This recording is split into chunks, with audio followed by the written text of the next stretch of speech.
नमस्कार दोस्तों, स्वागत है आपका स्टडी पॉइंट चैनल पे। तो दोस्तों, आज का अपना टॉपिक है अलग नया टॉपिक है विलियन में गैसों की द्रव्यमेव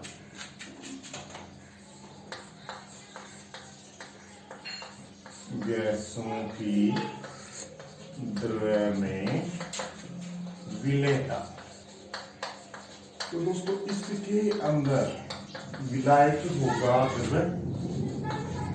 विलायक के रूप में द्रव्य, ठीक है दोस्तों। और जो विलेय पदार्थ होगा वो क्या होगा? गैस। इसका एग्जाम्पल होगा अपना जैसे सोडा वाटर, ठीक है। क्या होगा? Soda water. तो दोस्तों, जो अपना गैसों की द्रव्य में विलयता है, इसके अंदर विलाय के रूप में द्रव्य होगा और विलय के रूप में गैस। इसका उदाहरण होगा सोडा वाटर। तो देखो, ये जो गैसों की द्रव्य में विलयता है ना, इसको भी कुछ कारक प्रभावित करते हैं, तो उसका अपन अध्ययन करेंगे, ठीक है। तो क्या है? प्रभावित करने वाले कारक, इसको गैसों की द्रव्य में विलयता।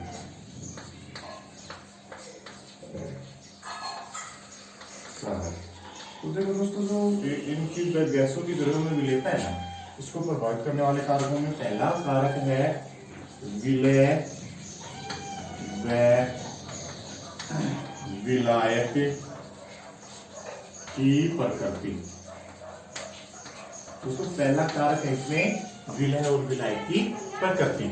तो विलय और विलायक दोनों की प्रकृति समान होगी तो विलेयता के मान में वृद्धि होगी, और जब विलय विलय की प्रकृति समान होगी विलयता के मान में क्या होगी?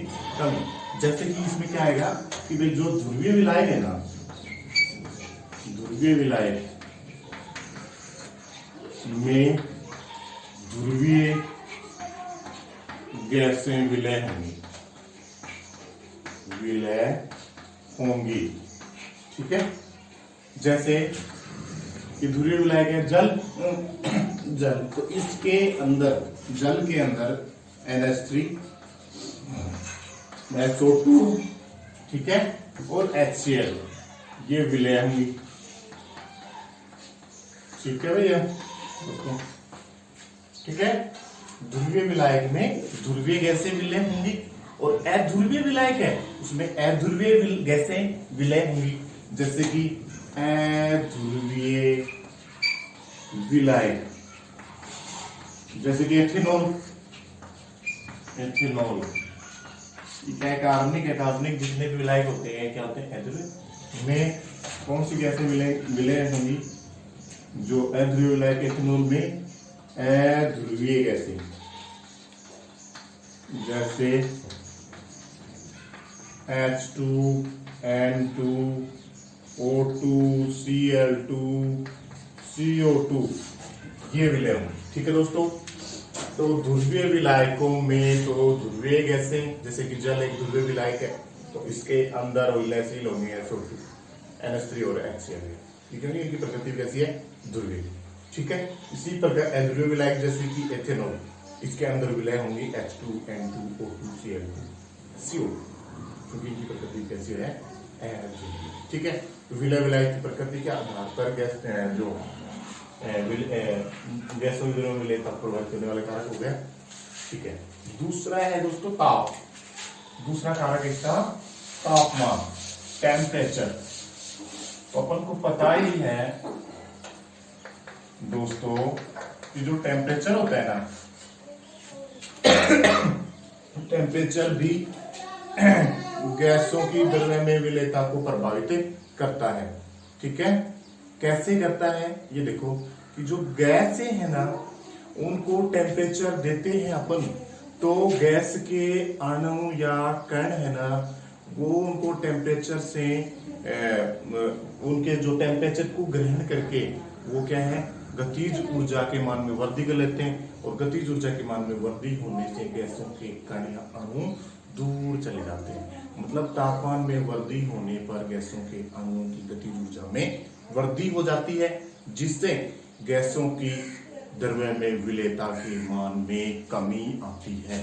ठीक है दोस्तों, तो टेम्परेचर के मान में वृद्धि तो क्या होगी, कणों की गतिज ऊर्जा के मान में वृद्धि। और गतिज ऊर्जा के मान में वृद्धि होगी तो विलेयता के मान में कमी आएगी। ठीक है दोस्तों, तो तापमान बढ़ाने पर गैसों की द्रव्य में विलेयता घटेगी। क्यों? क्योंकि तापमान बढ़ाएंगे तो कणों की गतिज ऊर्जा बढ़ेगी, कणों की गतिज ऊर्जा बढ़ेगी तो विलेयता घटेगी। ठीक है दोस्तों, तो ये दोनों कारक तो वही हैं जो कि क्या है, ठोसों की द्रव्यों में विलेयता वाले थे, विलय की प्रकृति और टेम्परेचर। अब जो गैसों की द्रव्यों में विलेयता है ना, उसमें एक कारक और भी आता है प्रभावित करने वाला, वो होता है दाब। क्या होता है? दाब। ये सिर्फ गैस के लिए आता है। ठीक है, दाब। तो जो दाब है ना, ये भी गैसों की द्रव्य में विलेयता को प्रभावित करता है। ठीक है, दाब गैसों की द्रव्य में विलेयता को प्रभावित करता है। ठीक है, और इस बात को सर्वप्रथम एक वैज्ञानिक थे, हेनरी। ठीक है, उस हेनरी नामक वैज्ञानिक ने गैसों की द्रव्य में विलेयता और दाब के मध्य संबंध स्थापित किया, और उसने जो नियम दिया उसे क्या कहते हैं? हेनरी का नियम। ठीक है, ठीक है दोस्तों, तो क्या नियम दिया हेनरी ने? हेनरी का नियम। ठीक है, क्या हुआ, जो दाब का प्रभाव है गैसों की द्रव्यों में विलेयता में, वो सर्वप्रथम किसने बताया? हेनरी नामक वैज्ञानिक ने। और हेनरी नामक वैज्ञानिक ने बताने के कारण इसने क्या है, जो अपने नियम के अनुसार बताया, उसने बताया हेनरी का नियम। तो दोस्तों देखो, हेनरी का नियम क्या होता है ये देखते हैं। उसने बताया कि निश्चित ताप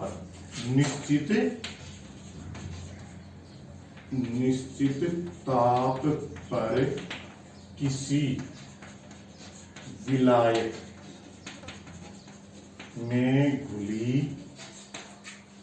गैस की मात्रा, इसको एम से पता कर सकते हैं। ठीक है, गैस की मात्रा साम्य अवस्था पर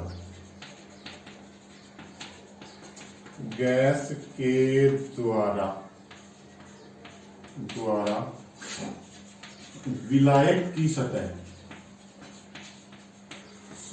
पर लगाए गए दाब के अनुक्रमानुपाती दाब के अनुपाती। तो इसने हेनरी ने जो अपना नियम दिया, उस नियम के अनुसार बताया कि जो अपना निश्चित ताप पर किसी विलायक में विलयशील गैस की मात्रा साम्य अवस्था पर उस गैस द्वारा विलायक की सतह पर लगाए गए दाब के अनुक्रमानुपाती होती है, M प्रोपोर्शनल टू P। ठीक है, ये किसने बताया? हेनरी नामक वैज्ञानिक ने।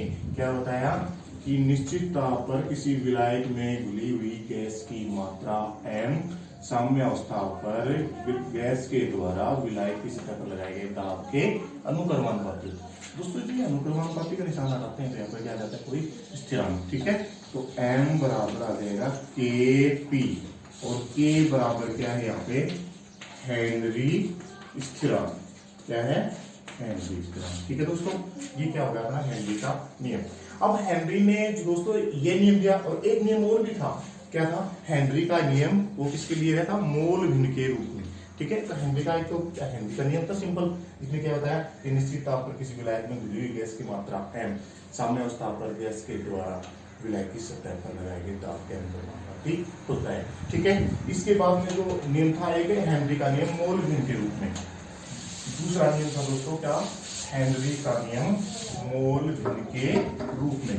ठीक है दोस्तों, हेनरी का नियम मोल भिन्न के रूप में।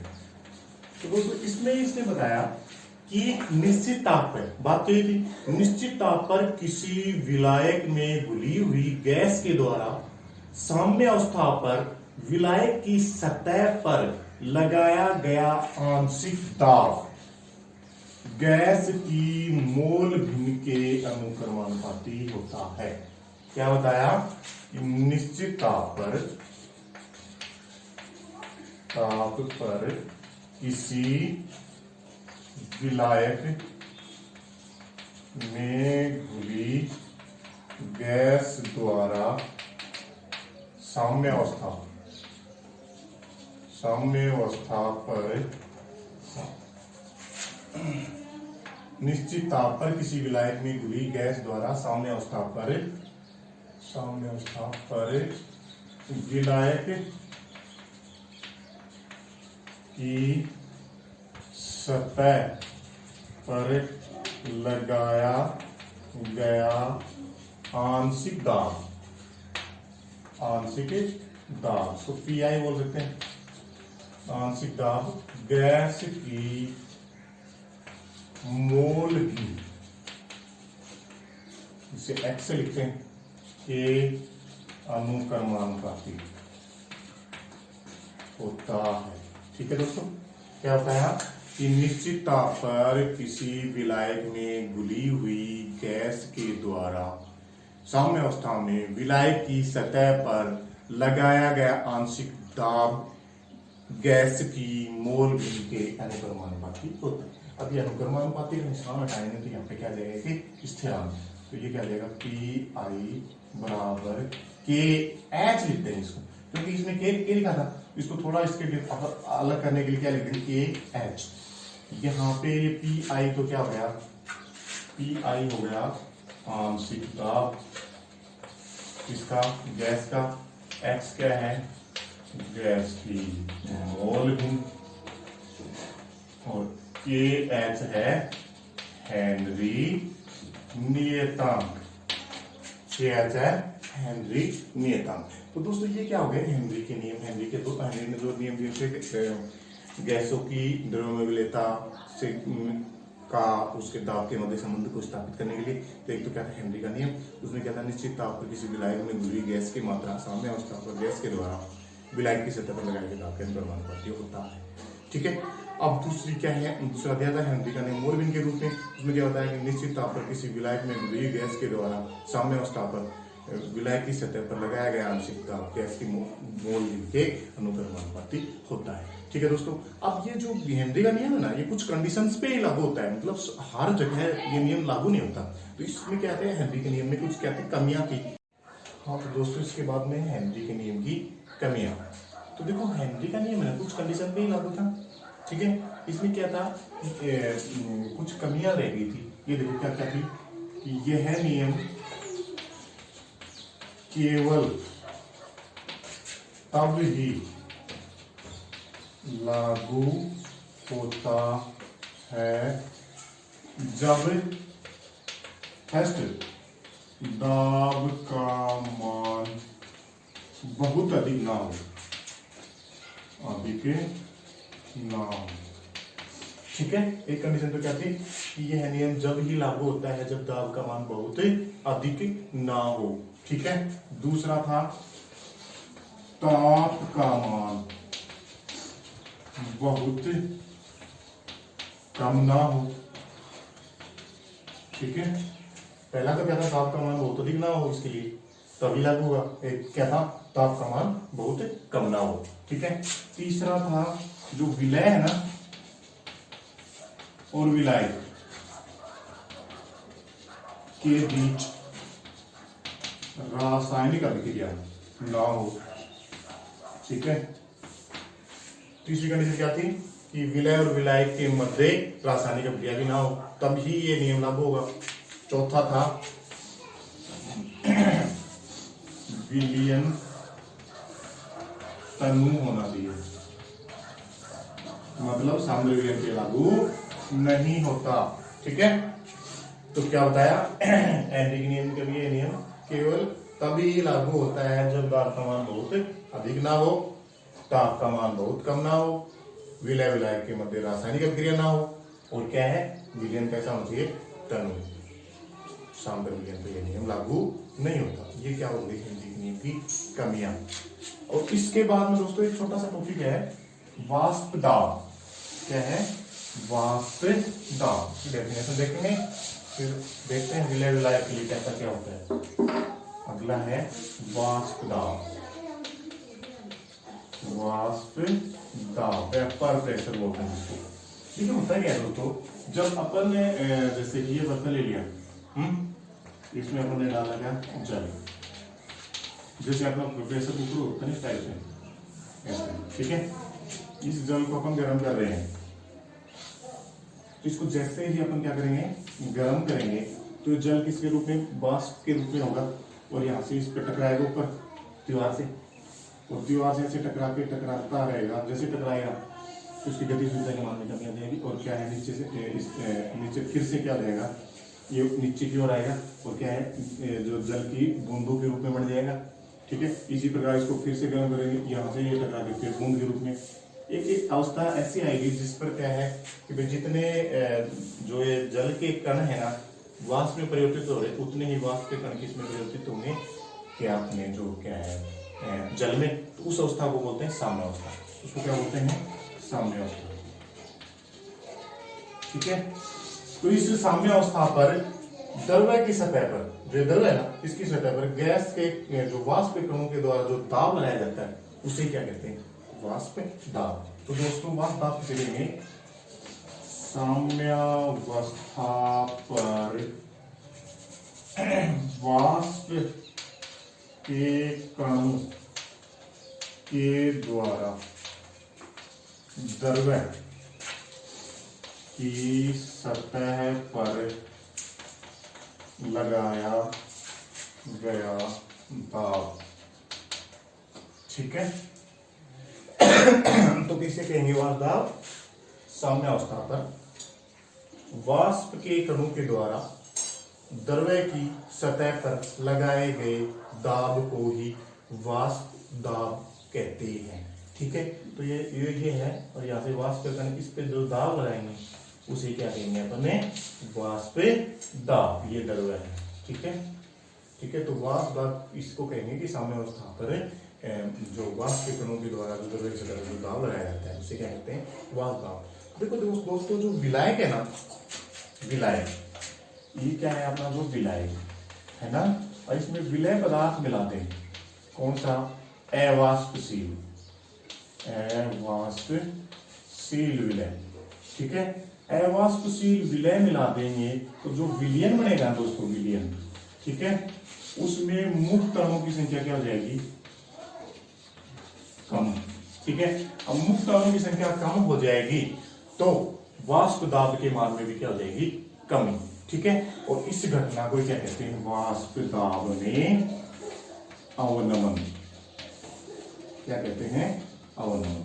क्या होगा भाई, जैसे विलायक है ना इसमें मुक्त अणु क्या होंगे, अधिक, तो इसका वाष्प दाब भी क्या होगा,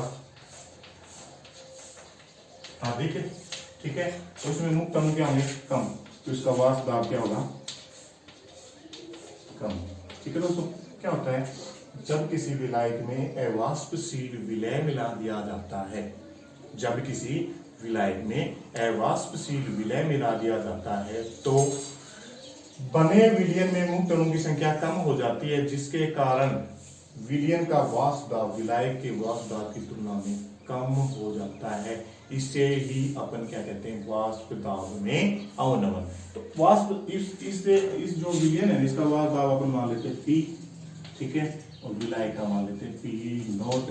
तो P नोट ये जो विलायक का वाष्प दाब है ये तो ज्यादा है और ये क्या है, कम, और वाष्प दाब में अवनमन क्या होगा, फिर वाष्प दाब में अवनमन, अवनमन होगा विलायक का वाष्प दाब माइनस विलयन का वाष्प दाब, ठीक है। ये हो गया अपना वाष्प दाब में अवनमन का फॉर्मूला। तो दोस्तों क्या था, वाष्प दाब साम्य अवस्था में वाष्प के कणों के द्वारा द्रव्य की सतह पर लगाया गया दाब, ठीक है। अब क्या है, जैसे किसी विलायक में अवाष्पशील विलय मिलाते हैं तो जो बना विलयन है उसका वाष्प दाब विलायक की तुलना में कम होता है। क्यों, क्योंकि अवाष्पशील विलय मिलाते ही विलायक को जो कण है उनमें मुक्त अणुओं की संख्या कम हो जाएगी, और मुक्त अणुओं की संख्या कम हो जाएगी, वाष्प दाब की मान क्या होगी, कमी। ठीक है, अब विलायक में मुक्त अणु संख्या ज्यादा होती है। ठीक है, अब जैसे विलयन में मुक्त अणु संख्या कम होगी तो विलयन का वाहक दाब विलायक के वाहक दाब की तुलना में कम हो जाएगा।